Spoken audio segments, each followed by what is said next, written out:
Fəaliyyəti ölkə daxilindəki dağıdıcı ünsürləri maliyyələşdirməklə sabitliyi pozmağa yönələn bəzi təşkilatların gördüyü iş çox zaman onların adları ilə ziddiyyət təşkil edir. Məsələn, Amerika Birləşmiş Ştatlarının Milli Demokratiya İnstitutu.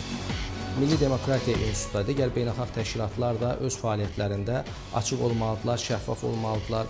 Biz əgər demokratiyadan, aşkarlıqdan danışırıqsa, birinci növbədə həmin o qrant təşkilatlarının özləri ilk növbədə bununla bağlı aşkarlığa və şəffaflığa əməl etməlidirlər. İlk növbədə həmin Milli Demokratiya İnstitutu və digər beynəlxalq təşkilatlar da Azərbaycan haqqında danışarkən birinci növbədə öz fəaliyyətlərindən başlamalıdırlar və özləri demokratik prinsiplərə, özləri aşkarlıq prinsiplərinə, özləri şəffaflıq prinsiplərinə əməl etməlidirlər. Azərbaycanda hansısa bir təşkilatı maliyyələşdirməklə ixtişaş yaratmaq cəhdləri dəfələrlə olub və mənə belə gəlir ki, bu cəhdlərin qarşısı alınacaq və ümumiyyətlə belə hallar Azərbaycanda bununla bu ixtişaşlar yaratmaq halları ilə nəyəsə nail olmaq mümkün deyildir.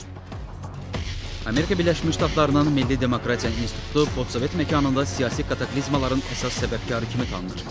Demokratiya anlayışından siyasi məqsədlər üçün istifadə edilir və bununla da ayrı-ayrı dövlətlərə təzyiqlər göstərilir.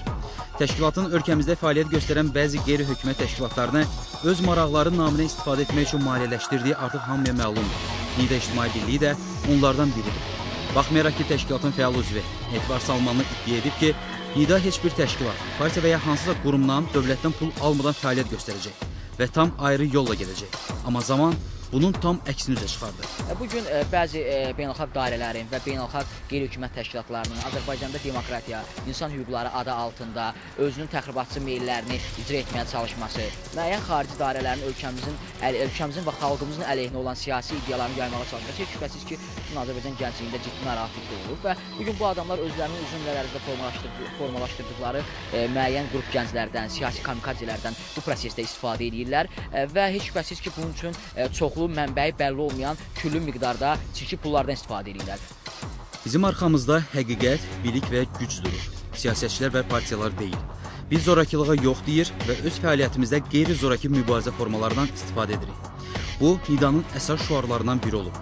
Amma bunu əməldə nümayiş etdirmirlər. Deyəsən düşünürlər ki, qanunsuz aksiya keçirmək, molotov kokteyli, səs və tüstü şaşqalarından istifadə etməklə əhali arasında vahimə və aqresiya yaratmaq cəhdi zorakılıq deyil. Sosial şəbəkələrdə fəaliyyətlərini tənqid edən həmyaşıdlarını, eləcə də jurnalistləri təhqir və təhdid etmək də NİDA-çılar üçün normal haldır. Onların müxalifətin qanunsuz mitinqlərində fəal iştirakı da sübut edir ki, təşkilat yarandığı gündən bu qüvvələrin təsiri altındadır. Bugün Azərbaycanda demokratiya yaymaq adı altında fəaliyyət göstərən NİDA Gənclər Hərəkatının fəaliyyətinə nəzər salsaq görərik ki, bu birliyin fəaliyyətinin təmin olunması, koordinasiya olunması üçün küllü miqdarda vəsait ayrılır. O zaman sual olunur, öz nizamnaməsində, öz deyək ki, dəyərlərində heç bir təşkilatdan pul almadığını, heç bir beynəlxalq və yerli təşkilatdan pul almadığını iddia edən bir təşkilat bu qədər böyük layihələri hansı pulla icra edir və çox maraqlıdır ki, bu adamların fəaliyyəti diqqətlə nəzərdən keçirdikdə o görünür ki, bunların fəaliyyəti, bunların liderlərinin fəaliyyəti heç nədən fərqlənmir. Bunlar hansısa beynəlxalq təşkilatlardan qrant almağı, onlardan pul almağı, öz ölkəsinə zərbə vurmaq, öz ölkəsində təxribat meyllərini yaymaq, öz ölkəsində insan hüquq və azadlıqları adı altında insanlar arasında qorxu, deyək ki, anarxi hisslərini yaymaqda görürlər. Heç şübhəsiz ki, bu da Azərbaycan gəncliyinin, Azərbaycan mütərəqqi gəncliyinin, sağlam gəncliyinin ciddi şəkildə narahat edir. Atalar yaxşı deyil, alma almaya bənzər. Yəni İsa Qəmbər kimdirsə, Azərbaycan dövlətinə hansı töhfəni veribsə, onun oğlu NİDA Hərəkatının idarə heyətinin üzvü Turqut Qəmbər də belə olmalıydı və belə də oldu. Hazırda Bala Qəmbər də atasının yolu ilə gedərək ölkədə sabitliyin pozulmasına çalışır. Təəssüf ki, Milli Demokratiya İnstitutu da yalnız belələrini maliyyələşdirir. Amma unudurlar ki, Azərbaycan rəngli inqilabların gerçəkləşdirildiyi digər ölkələrdən deyil. Milli Demokratiya İnstitutunun $2 milyon xalq iqtidar birliyini sarsıda bilməyəcək. Dövlətçiliyə bağlı olan vətəndaşlar bu cür təşkilatların və onların rəhbərlərinin Azərbaycandan deportasiya olunmasını tələb edirlər. Vaxtilə Moldovada olduğu kimi. Allahverdi Nadiroğlu, Həmid Əhmədli, Lider TV.